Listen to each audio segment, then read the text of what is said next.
महाराष्ट्राचा। नमस्कार, मी गौरी, संध्या लाईव्हमध्ये आपल्या सगळ्यांचं स्वागत। बारामती तालुक्यातील सख्या बहीण भावाचे पार्थिव नीरा कालव्यामध्ये आढळून आल्यानं एकच खळबळ उडाली आहे।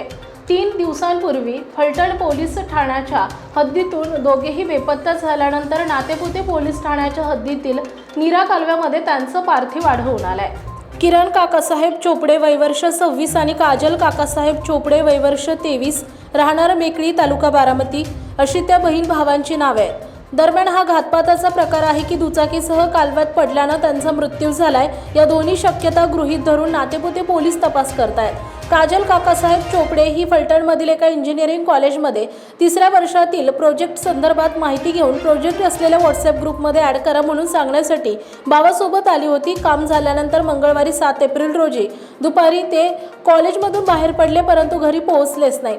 त्यामुळे कुटुंबीयांनी नातेवाईकांनी फलटण शहर पोलीस ठाण्यात दोघे बेपत्ता झाल्याची तक्रार नोंदवली। बेपत्ता बहीण भावाचा शोध सुरू असतानाच माळशिरस तालुक्यातील धर्मपुरी ते गुरसाळे हद्दीत नीरा उजवा कालव्यात दोघांचे पार्थिव आढळून आले।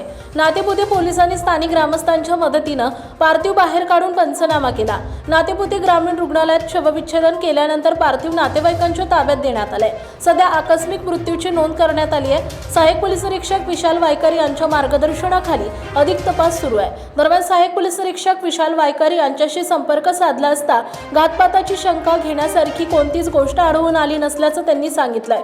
दोघांच्या शरीरावर कसलीही जखम नव्हती, तसेच त्यांचे मोबाईल देखील कालव्यात सापडलेत। मोटरसायकलचा शोध सुरू आहे, परंतु मोटरसायकलसह दोघे कालव्यात पडल्यानं ही घटना घडली असावी का ही शक्यता गृहीत धरून देखील आम्ही तपास करत आहोत। मोबाईलचा CDR मिळाल्यानंतर या घटनेवर प्रकाश पडेल अशी माहितीही त्यांनी दिली आहे।